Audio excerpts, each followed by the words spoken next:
"Stop the service," said the elder Miss Pelham, from the third pew, in a voice pitched to carry to the back of the church.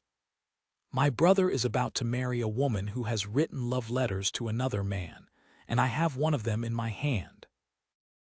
From the family pew on the north side, the Duke of Tavershall, who had come to this wedding out of duty, in a tight coat, and had spent the last quarter of an hour thinking about drainage, sat up very slowly.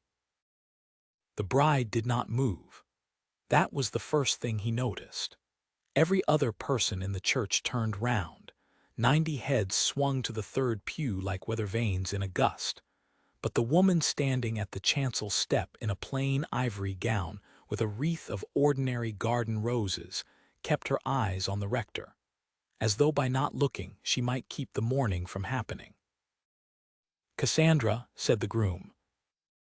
"Read it," said the younger Miss Pelham.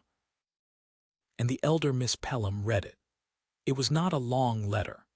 It was 4 lines, addressed to a lieutenant of the militia lately quartered at Marchford, and it was affectionate in a manner that no unmarried woman could survive having read aloud in a parish church, and it was signed with the bride's name. The Duke of Tavershall watched the 2 sisters while it was read, and this was how he came to be certain, before the letter was even finished, that the whole thing was a lie. They did not look at their brother. Not once. They looked at the congregation, at Lady Marchford, at the rector's wife, at the 4 or 5 people in that church whose opinion would set the counties. And the younger one had her chin lifted in the particular way of a person who has rehearsed a scene in a glass and is pleased with how it is going.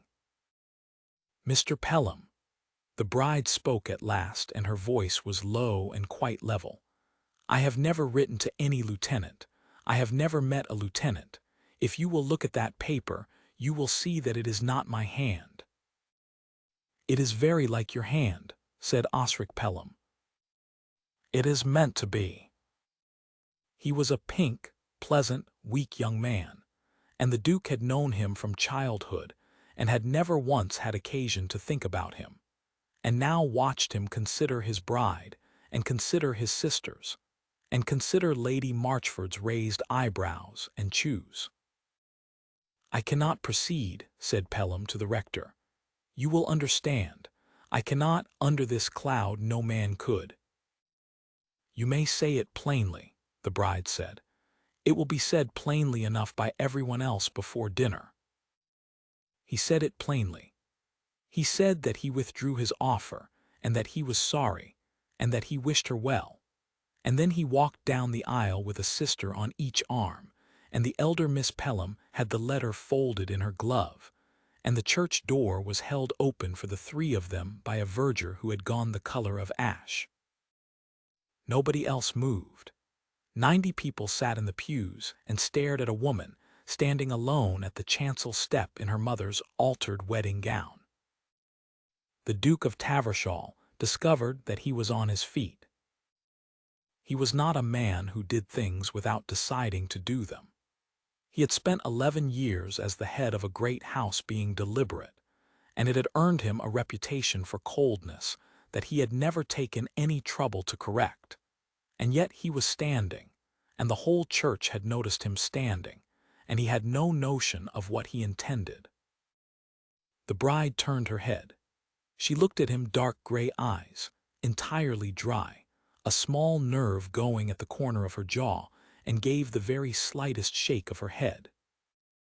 So he stood and did nothing, and watched Miss Clemency Ray thank the rector for his trouble, and lift her wreath off with both hands, and set it on the altar rail because it seemed the tidiest place for it. Then she walked the length of her own wedding aisle alone, past every face in the parish, at a steady, unhurried pace, and she did not stumble, and she did not run, and she did not look at anybody. It was, the Duke thought, the most complete piece of courage he had ever seen out of doors or in. He caught her in the porch. "Miss Ray, my carriage is at the gate." "Thank you, your grace, I shall walk." "It is 2 miles, and it is going to rain." Then it will rain on me." She was pulling on her gloves. Her hands were shaking so violently that she could not manage the second one, and she gave it up and closed her fist over it. "Your Grace, in an hour every soul in Marchford will be told that I write to militia officers. If I am also seen coming out of the Duke of Tavershall's carriage this morning, I shall have written to 2 men by supper. You have been kind. Please be kind at a distance." "That," said the Duke, "is the most sensible thing anybody has said in that building today, and I am going to disregard it." Something flickered across her face, not gratitude, something more like amusement, terribly out of place. "You are said to be very cold." "I am said a great many things. Get into the carriage, Miss Ray. I have 3 questions, and it is going to rain on both of us." She got into the carriage. He asked his 3 questions between the church gate and the Ray cottage, and the answers were these: that she was the daughter of a picture restorer, lately dead, and lived with an aunt on £90 a year; that she had met Osric Pelham when she was engaged to clean 4 Pelham family portraits, and had liked him for his mildness; and that his sisters had told her, in the still room, in April, that no Pelham had ever married a tradesman's daughter and none ever would, and that they would see to it. "They told you they would see to it." In those words, she looked out of the window. "I did not believe them. I thought they would be spiteful at the wedding breakfast and reconciled by Michaelmas. I am not a clever woman, Your Grace." "You are a great deal cleverer than my agent, and he is a Cambridge man." The Duke turned his hat over in his hands. "The letter, what was written at the head of it?" "A date, the 11th of June, a Wednesday." "You are certain?" "I heard my own name read out in a church, Your Grace. I heard every word." A pause. "It was spelled wrong." "Your name?" "The day." She turned from the window and looked at him, and for the first time there was something alive in her face. "I spell it wrongly. Wednesday. I have spelled it so since I was 6, and my father used to strike it out of my lists in red ink, and I have never once managed to remember. Whoever copied my hand copied it from my household lists and corrected it because she thought it was a fault." The Duke of Tavershall sat back against the squabs and let out a long breath. "Then we have them," he said. The stationer at Marchford was a small, precise man named Bunce who kept a day-book, and the Duke of Tavershall spent the afternoon in his back room with a magnifying glass and a candle. The letter itself was in the elder Miss Pelham's glove and out of reach.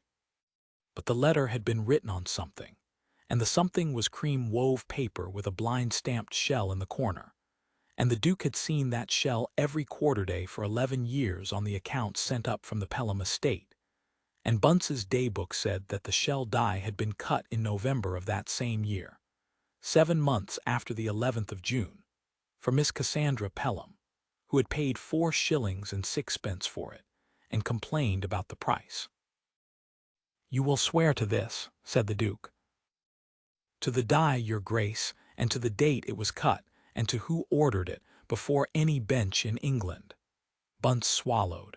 "The Pelhams are good customers."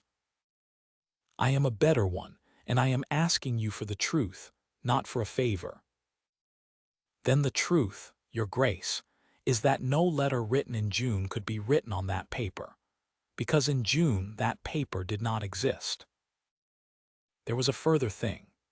The Duke went to the Pelham house at 6 o'clock and did not go in at the front, and in 20 minutes in the servants' passage a housemaid named Betsy Loach, weeping, told him about the 4 evenings in the schoolroom in April when the young ladies had sat with Miss Ray's marketing lists and a quantity of spoiled paper, and had burned the failures, and had laughed a great deal, and had given her a shilling not to be a chatterbox. "I have got the shilling still, Your Grace," she said. "I never could spend it." The Pelhams held a card party on the Friday.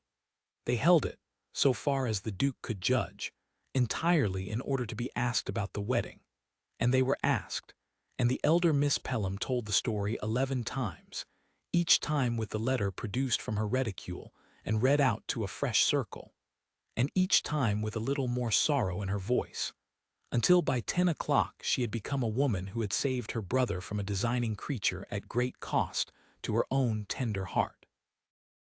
The Duke of Tavershall arrived at 10:30, which caused a stir, because he did not go to card parties. He let her tell it to him. He stood in the middle of the drawing-room with a glass he did not drink from, and let Cassandra Pelham read the letter aloud one final time, in front of 30 people, with her brother pink and wretched by the fire and her sister nodding at her elbow. And when she had finished, he held out his hand. "May I see it?" "Your Grace, you have read it to every person in this county. You can hardly object to my reading it myself." She could not. She gave it to him. The Duke of Tavershall held the paper up so that the candlelight came through it, and turned it a little, and everybody in the room saw the small blind-stamped shell come up out of the surface like a shadow. "A pretty die," he said. "Mr. Bunce of Marchford cut it. He is downstairs in my carriage with his day-book, and he will come up if he is wanted. He cut it in November, madam, for you, at 4 shillings and 6pence, and you told him it was dear." He lowered the paper. "This letter is dated the 11th of June. The room made a sound like a drawn breath. "That is a great deal of nonsense," said Cassandra Pelham. "Paper is paper." "Paper is dated, madam, as any lawyer in this room will tell you." He glanced at one, who nodded, looking as though Christmas had come. "Then there is the spelling. The writer of this letter spells the 4th day of the week correctly. Miss Ray has never in her life spelled it correctly. You may see her marketing lists at the poulterers, at the coal merchants, and at the circulating library, where the error appears 11 times in 3 years. Whoever copied her hand was too careful. A forger's vanity, madam. It is always the vanity." The younger Miss Pelham had begun to cry. "And then there is Betsy Loach," said the Duke, "who sat by while 4 evenings' worth of spoiled attempts were burned in the schoolroom grate in April, and who was given a shilling for her silence, and who has kept the shilling in a box because it made her sick to spend it. She is at the parsonage tonight in the rector's care, and she has made a statement, and it is signed." Silence. A card slipped off a table. "Cassandra," said Osric Pelham in a strangled voice, "tell me it is not so." She had no fortune. It came out of the elder sister in a wail, and it was, the Duke reflected, the only entirely honest sentence she had produced all week. She had nothing. Her father cleaned pictures for hire. You would have made her a Pelham and put her at the head of my mother's table. "Yes," said the Duke, "and instead you have made yourself the woman who forged a letter, and your brother the man who believed it in a church, and Miss Ray the only person in this affair whom anybody in England will ever wish to know." He folded the letter and put it in his breast pocket. "I shall keep this. Mr. Bunce's statement, Betsy Loach's statement, and the letter go to the rector tomorrow, and he will read the substance of them from the pulpit on Sunday, since it was in his church that the lie was told. That is not a punishment, madam. That is only the truth going by the same road the falsehood went." He set down his untouched glass. "Good evening. I do not expect to be invited again, and you may console yourselves that I should not come." He was at the door when Osric Pelham caught his sleeve, wretched, whispering that he would go to her at once tonight, that he would make it right, that surely she would. "You will not go near her," said the Duke of Tavershall, and did not trouble to lower his voice. "You stood at an altar with that woman's hand in yours and let 2 spiteful girls tell you what she was worth. You are not required tomorrow. You were not required on Wednesday." He drove himself to the Ray cottage on Sunday afternoon. Clemency was in the garden, taking washing off a line in an old brown gown, and there was a hollowness under her eyes that had not been there in the church. She had heard about the pulpit. Half the parish had come to the cottage gate that morning to tell her, and 8 of them had brought things, a ham, a jar of honey, 3 eggs, and from the poulterer, a bill marked paid. "You have made me famous, your grace," she said. "I have made you innocent, which is what you already were. Fame is Marchford's doing, and it will pass off by Lady Day." He stood on the path with his hat in his hand. "Miss Ray, I am going to ask you something, and I have been 11 years learning how to say things badly, so you must forgive the manner of it."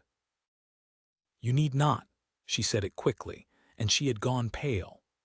"Your grace, no, not as a repair. I have had one man take me for what I would do for his standing, and I would rather scrub floors than be taken by another for what it would say of his honor. I am not a piece of your justice."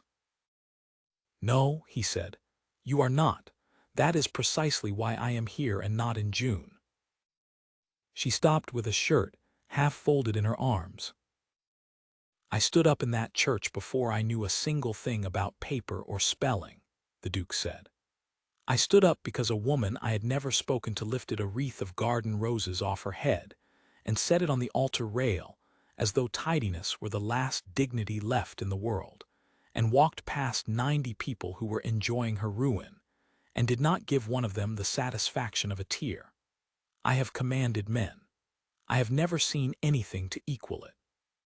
Everything I have done since has been an excuse to stay in the neighborhood of it." Clemency Ray put the shirt down on the basket very carefully. "That is not a repair," she said. "No. You are said to be cold."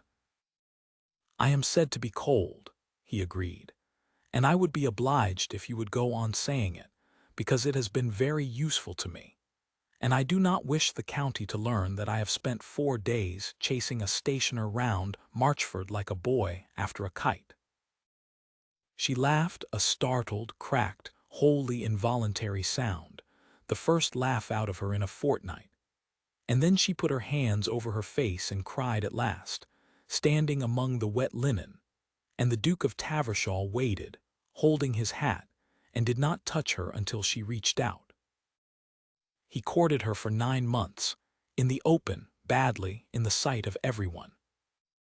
He took her to Tavershall to look at his pictures, and she told him that his great-grandmother's portrait had been varnished by a criminal and cleaned by a worse one, and he gave her the whole gallery to put right, which she did over 2 years with her father's tools, and it was said afterwards that no house in the county hung better. He sat in the Ray parlor on £90 a year, and drank tea out of a chipped cup. He walked into Marchford with her aunt on one arm and Clemency on the other, and stopped to speak to the poulterer. They were married in the same church, by the same rector, in April. It was not a quiet wedding. 900 people came, or it felt so.